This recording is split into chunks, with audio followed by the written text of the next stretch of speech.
Hello everyone. Today I am taking multiple choice question that can be asked in your board exam. So that I am taking and topic is my now today is prism.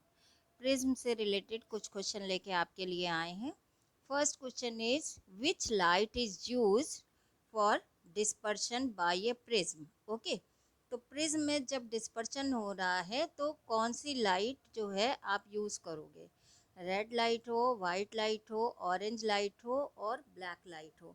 तो आपको dispersion का phenomena क्या मिलता है. Definition से मालूम है कि जब वाइट लाइट फॉल की जाती है किसी प्रिज्म पे तो उस समय जो है उसके बाद ग्लास के अंदर उसमें सबकी जो white light it is a mixture of light.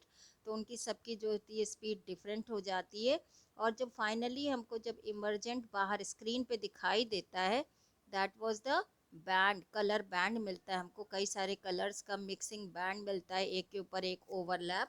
So which light will come. So here answer will come our white light. So white light is the correct answer. Okay. Now then question number 2.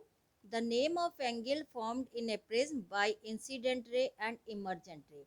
Incident ray और emergent रे को मिलाने पर prism के अंदर आपका कौन सा एंगल बनता है. Angle of refraction, angle of deviation, angle of prism, angle of incidence. Angle of incidence आप जानते हो इंसिडेंट रे और नॉर्मल से वो बाहर की ओर बनता है. एंगल ऑफ प्रिज्म एंगल के अंदर ही वो प्रिज्म के अंदर होता है. एंगल ऑफ डेविएशन भी प्रिज्म के अंदर फॉर्म हो सकता है और एंगल ऑफ रिफ्रैक्शन जो है वो नॉर्मल और रिफ्रैक्टेड रे के मिलने से बनता है. लेकिन यहाँ पे हमें एक कंडीशन भी दी है कि इंसिडेंट रे और इमर्जेंट रे. तो इंसिडेंट रे और इमर्जेंट रे को जब आप इस तरीके से यहाँ पे बढ़ाते हो, ये इंसिडेंट रे है, ये इमर्जेंट रे है, तो यहाँ प्रिज्म के अंदर जो एंगल बनता है वो कहलाता है angle of deviation. So your correct answer is here angle of deviation. Then third question. The angle of incidence on the prism when the maximum deviation is produced. यहाँ मिनिमम नहीं पूछा, maximum deviation. Maximum deviation produce कितना हो सकता है उसके लिए आपको ये याद रखना पड़ेगा कि जो इंसिडेंट रे है वो आपकी जो सरफेस है प्रिज्म की उसके ऊपर गिर रही हो, यानी कि in this situation in this way. Okay. When incident ray fall in this way तो नॉर्मल के साथ एंगल ऑफ इंसिडेंट 90 डिग्री होगा. इस सिचुएशन पे आपके जो आपका इमर्जेंट रे के साथ जो एंगल बनेगा angle of deviation that will give you maximum. that is the angle will come here 90 degree. So answer is here 90 degree. Okay. The next question is your कि a ray of light is at 49 degree incident on the prism. Find the refractive index of this equilateral prism. अब हमको यहाँ पे निकालना है equilateral prism का. जो equilateral prism का मतलब ए यानी जो एंगल ऑफ प्रिज्म है दैट इज 60 डिग्री, क्योंकि इक्विलेटरल प्रिज्म में क्या होते हैं सारे के सारे आपके 60 डिग्री के होंगे. ओके. अब यहाँ पे इंसिडेंट कर रहा है 49 डिग्री, तो यानी साइन आई हो गया 49 डिग्री. अब what is the relation between your angle of refraction and angle of prism. So you know A is equal to 60 degree. So what will come, R is equal to A by 2. A by 2 that is the 60 by 2 30 degree. So refractive index sin I upon sin R, sin 49 upon sin 30. Sin 49 की value given in this question 0.7547, 0.50. So now see where answer we are getting. First answer is 1.46, another is 1.32. The next is 1.51 and 1.62. So your correct answer is which one? This is the C 1.5. Next question is question number 5. That is the 60 degree glass prism है, यानी कि आपका angle of फिर से वो जो prism दिया है that is given you 60 degree. Okay.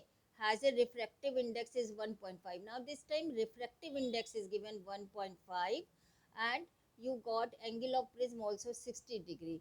So what is the angle of incidence you will find there. So how will you find. the same question is here the last previous question की तरह. तो आप उसको किस तरीके से देखोगे तो A 60 डिग्री तो R is equal to 30 degree हो जाएगा because A by 2 is equal to R. So refractive index is equal to sine I upon sine R और now sine I is equal to mu sine R and mu की value is given 1.5 sine 30. You will substitute here value to sin I is equal to will come 0.75 or you can say I is equal to sin inverse 0.75. Now see where we are getting Sin I is equal to 0.5. So C is the your correct answer. Now sixth question. The refractive index of a glass slab depends upon, किस पे depend करता है refractive index? The angle of prism, the angle of deviation of light, the color of light, the intensity of light. तो आप जरा देखिए refractive index देखिए, आपको याद होगा कि mu v is greater than mu r, यानी कि रिफ्रैक्टिव इंडेक्स किस पे डिपेंड करता है? कलर पे डिपेंड करता है, ना एंगल ऑफ प्रिज्म पे आ रहा है ना angle of deviation. So correct answer is your C part, that is the colour of light. Then question number 7, when white light is passes through a prism, okay, then which color of the ray will least deviate? कौन सा सबसे कम deviate होगा?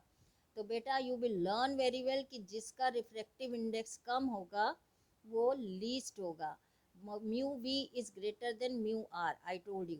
तो यानी refractive index violet का सबसे ज़्यादा होता है रेड से, रेड का सबसे कम होता है, तो यानी कि रेड जो होगी वो लीस्ट डेविएट होगी. So answer is your not A B C, correct answer is D. Then question number 8, the refractive index of glass is, the refractive index of glass is least for, किसके लिए refractive index सबसे कम होगा? तो अभी आपको मालूम है, यहाँ पे अभी मैंने बोला कि म्यू वी सबसे बड़ा होता है, म्यू आर कम होता है, ये आपको याद रखना होगा. तो इसमें देखिए रेड कलर आ रहा है, so correct answer is red colour. Okay, then the ratio of refractive index of prism for red to blue light colour. आप देखिए रिफ्रैक्टिव इंडेक्स आपको ब्लू का देखना है और साथ में जो है रेड का भी देखना है, उसके बाद दोनों का रेशो देखना है. So what answer will come, अब हमें इसको देखना है. ओके, तो इसको कैसे देखेंगे अब जरा समझने की कोशिश करेंगे. सो यहाँ option is given less than one, one, more than one यानी ग्रेटर देन वन, और उसके बाद हमें दिया नन. अब आप जरा सोच के देखिए, आपको एक रेड का पता हो, ब्लू का पता हो, और हमारे पास कुछ भी नहीं दिया है. तो अब यहाँ पे देखिए जरा, अभी हमने कहा था mu v is greater than mu r, ठीक है. तो mu v is greater than r, तो अब यहाँ पे देखो विबग्योर में ब्लू जो आ रहा है वो रेड के नीचे आ रहा है, यानी कि रिफ्रैक्टिव इंडेक्स ब्लू का जो होगा that is more than red. So here mu b upon mu r निकालोगे तो म्यू बी रिफ्रैक्टिव इंडेक्स इसका ज़्यादा है, so it will come greater than 1. But here they were asking ratio mu r upon mu b, so what will become? That is the less than 1. So correct answer is your A, that is the less than 1.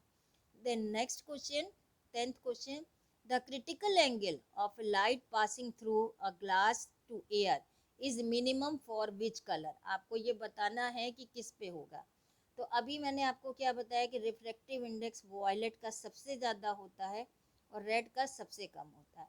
अब critical angle का refractive index के साथ relation होता है this one, that is mu is equal to 1 upon sine i c. So sine i c is equal to 1 upon mu.